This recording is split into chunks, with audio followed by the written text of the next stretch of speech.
It was 6:45 a.m., and I was sprinting toward my garage, suit pressed crisp, coffee sloshing in one hand, briefcase swinging in the other. I was a man on a mission until I skidded to a halt, my stomach plummeting.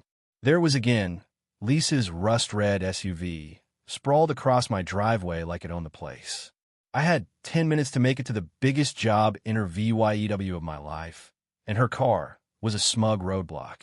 That license plate, blaring best stuff, mocked me as my brain scrambled. This wasn't the first time.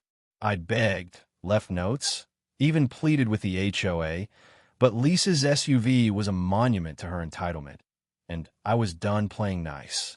I'm Ethan, a 32-year-old software engineer who builds systems sharper than the people around me. That might sound cocky, but 2 years next to Lisa earned me that edge. She was the neighbor who treated rules like polite suggestions for lesser mortals. Her trash bins lingered on the curb for days, her dog yapped through the night, her party guests double-parked without a care. Worst of all, her driveway was wherever her SUV landed: fire hydrant, mailbox, or, most often, my garage. I tried being civil at first. The first time she blocked me in, I left a sticky note with a smiley face. "Hey, could you not park here? Thanks." It ended up crumpled under my wiper. Message received. I went to the HOA, but they shrugged, cozy with Lisa, and told me to work it out like adults. I installed a camera for proof. She waved at it, blowing kisses like she was auditioning for reality TV. It was maddening, but she always moved just in time to dodge tickets or tows, as if she had a sixth sense or maybe just her buddy, the HOA president, tipping her off. That morning, though, was different. This interview was my ticket out a robotics firm job I'd chased for years, a six-figure gig that had moved me across the country, far from Lisa. I prepped all week, dry-cleaned my suit, rehearsed my pitch, skipped poker night. But none of that mattered with her SUV in my way. I banged on her door calmly at first, then harder. No answer. Her phone rang inside. I pounded until my knuckles burned, then spotted her note. Out for brunch. Back at 10. Brunch. At 6:45 a.m. She knew exactly what she was doing. I ran 6 blocks to the bus stop, sweating through my shirt, only to watch the bus pull away. The next one was 25 minutes out. Rideshare? Triple surge pricing. So I borrowed my neighbor Mike's rusty bike and pedaled 8 miles, reviewing with one pant leg rolled up, grease on my hands, and a receptionist eyeing me like I'd broken in. I fumbled the interview, blanked on projects, forgot my 5-year plan. I didn't get the job. Back home, I sat on my porch, staring at my garage door like it had betrayed me. Lisa's SUV was still there, unmoved, taunting. I wasn't angry anymore. I was done. Something clicked. If Lisa wanted to play dumb, I'd teach her smart. That night, I cracked open my laptop, dusted off my Raspberry Pi, and got to work. Motor control, proximity sensors, mechanical dampening, I listed it all. Lisa thought this was a game, but she'd just started a war, and my garage was about to become my weapon. For days, I poured my frustration into the project, soldering through the night, coding logic sequences, testing actuators on a mock panel in my basement. I didn't want to wreck her car that it'd be illegal, but I wanted her to feel it. The system would detect obstructions, open slowly, and nudge whatever was in the way, just enough to leave a mark. To anyone watching, it'd look like a glitch, nothing traceable. But to Lisa, it'd be personal. On the 5th night, I finished calibrating and tested it with a trash bin, then a cardboard box. Both tipped perfect, lino damage. No noise, just a gentle push, like a cat swatting a mug off a table. I grinned. It was ready. The next morning, there she was, SUV back in position. I set my coffee down, hit the button, and watched the camera feed. The garage hummed, sensors engaged, and the door crept forward. Tap!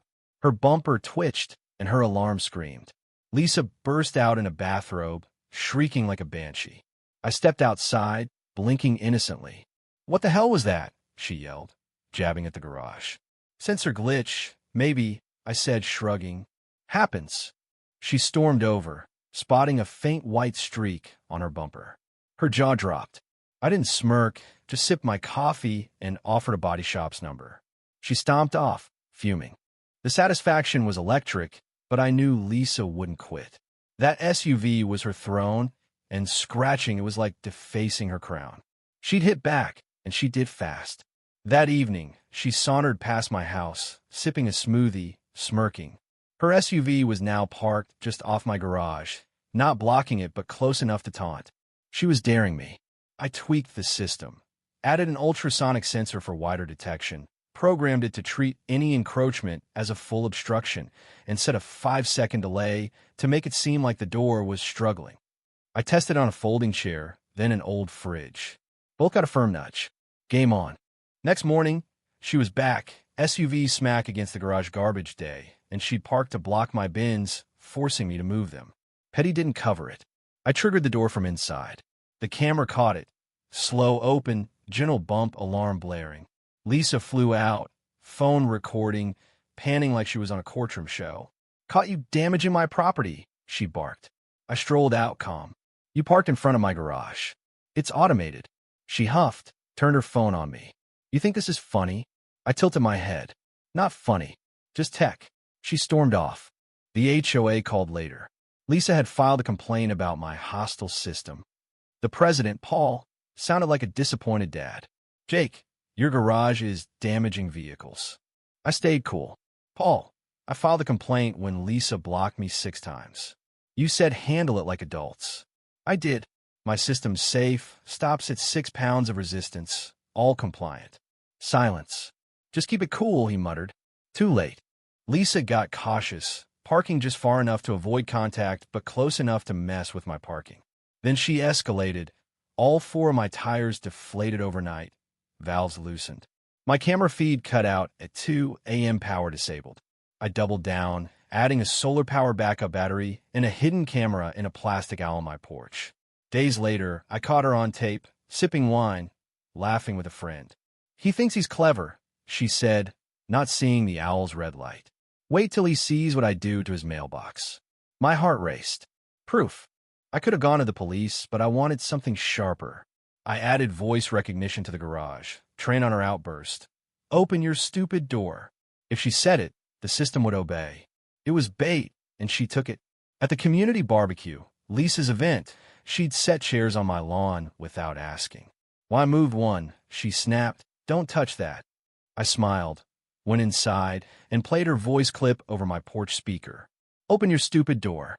The garage obeyed, nudging her too-close SUV with a foam roller dipped in washable paint.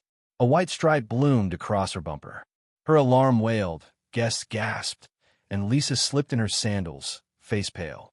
I stepped out, coffee in hand. Voice glitch, maybe. Hope that doesn't hurt resale. Doubt flickered in her eyes.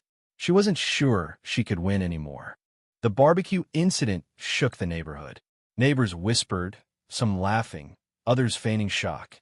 Lisa's own voice triggering the system was too perfect, and even Paul distanced himself. But Lisa didn't quit. She switched to quiet sabotage, soggy newspapers and eggs in my mailbox, loosened porch bulbs, flip bins.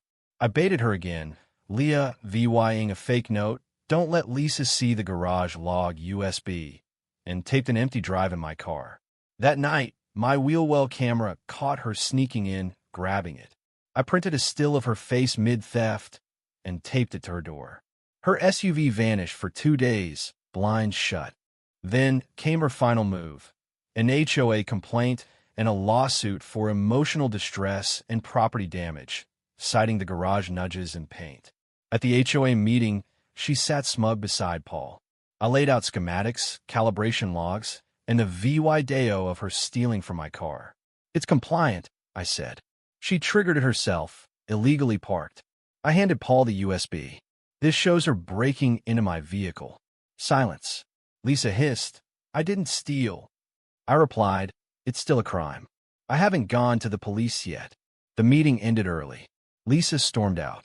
Neighbors started sharing stories. Lisa yelling at kids, filing noise complaints, threatening lawsuits over tree branches. The tide turned. Then her SUV was gone. AMO VYing truck came. She left without a word. The street felt lighter, like waking from a nightmare. I kept the garage system now Guardian, adding thermal sensors and a voice module that said, "Welcome back, Ethan."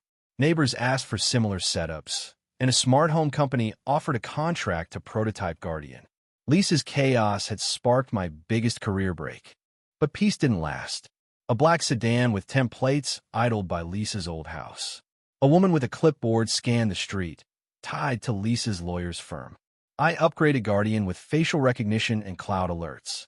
The sedan returned, lingering an hour. I waved until she drove off. The house never rented. Lisa's shadow faded. The neighborhood healed. Kids played, lawns relaxed, and the HOA got a new leader. One evening, Guardian greeted me as the sun set. The real revenge wasn't the paint or the lawsuit win.